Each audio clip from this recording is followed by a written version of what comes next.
BJP के जिला उपाध्यक्ष चौधरी इंद्रभूषण सिंह कुशवाहा ने अपने कार्यकर्ताओं के साथ भारतीय जनता पार्टी के राष्ट्रीय अध्यक्ष एवं राज्यसभा सांसद नितिन नवीन का जोर शोर से बीजेपी के कार्यकर्ताओं ने हर हर महादेव का ढोल लगाकर बड़े हर्षोल्लास के साथ स्वागत किया। सैकड़ों की तादाद में इकट्ठा होकर मोदी जिंदाबाद, योगी जिंदाबाद जैसे नारे लगाते हुए जोर खरोश के साथ हृदय से स्वागत एवं अभिनंदन किया। आइए जानते हैं उनकी जुबानी किस तरह का है पीएम मोदी का कार्यक्रम और किस तरह से भाजपा के लोग करेंगे स्वागत। वाराणसी से विवेक कुमार यादव की रिपोर्ट। अच्छा बताएं अपना। मैं चौधरी इंद्रभूषण सिंह कुशवाहा, भारतीय जनता युवा मोर्चा का क्षेत्रीय उपाध्यक्ष।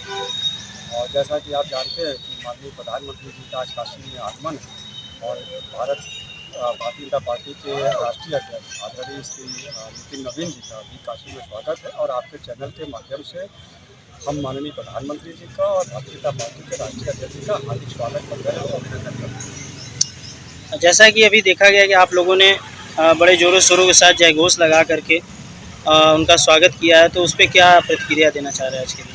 भारतीय जनता पार्टी का हर कार्यकर्ता जो है हमेशा ऊर्जा से भरा होता है और जो भी है उनका शीर्ष नेतृत्व काशी में आगमन होता है।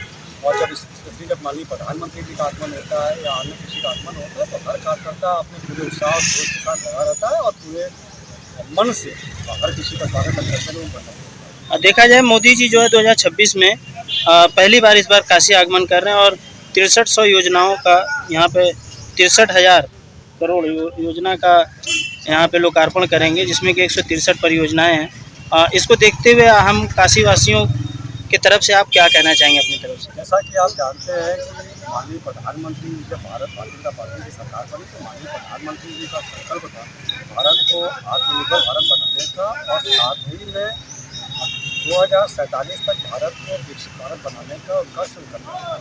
और उस कड़ी में माननीय प्रधानमंत्री जी का जो संकल्प है भारत को विकसित भारत बनाने के लिए हर व्यक्ति का योगदान से ही भारत का विकास संभव हो सकता है।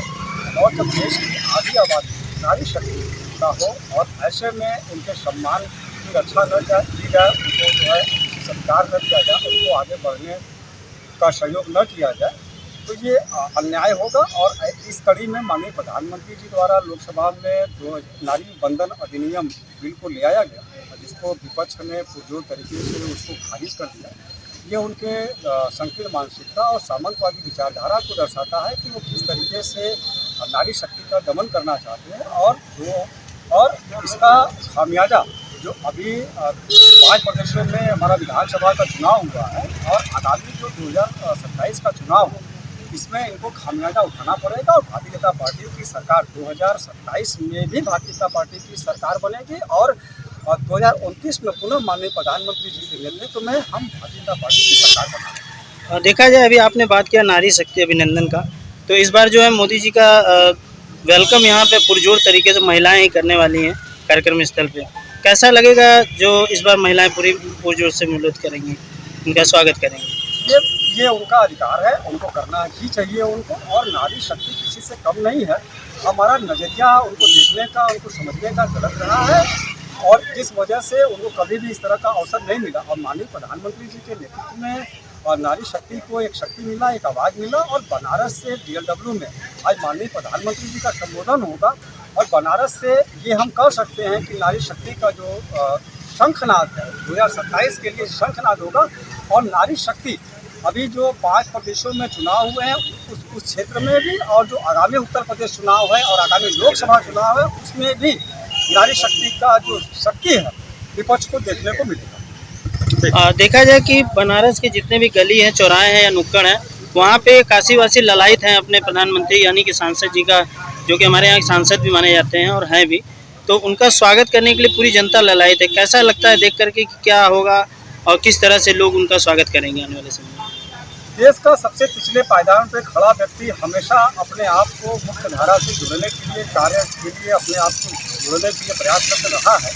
और अब तक जितनी सरकारें आई किसी ने समाज के आखिरी पायदान पर खड़े व्यक्ति के बारे में किसी तरह का विचार नहीं किया, किसी तरह का नहीं सोचा। ऐसे में भारतीय जनता पार्टी का जो श्यामा प्रसाद मुखर्जी और दीनदयाल उपाध्याय जी का जो लक्ष्य है कि समाज के अंतिम पायदान पर खड़े व्यक्ति का भी हमें सर्वांगीण विकास करना है और उनके जीवन में प्रकाश को ले आना है। तो ऐसे में माननीय प्रधानमंत्री जी द्वारा समाज के सबसे पिछले पायदान पर खड़े व्यक्ति के लिए जो विकास की योजनाएं लाई जा रही हैं, बनारस के विकास के लिए जो लाई जा रही है, देश का जो सर्वांगीण विकास किया जा रहा है, इससे हर व्यक्ति, समाज का हर तबका माननीय प्रधानमंत्री जी के हर कार्य से उत्साहित है और प्रभावित है, और हर व्यक्ति अपने अपने तरीके से ढोल नगाड़ा पुष्प वर्षा और माल्यार्पण करके स्वागत करने के लिए आतुर रहता है।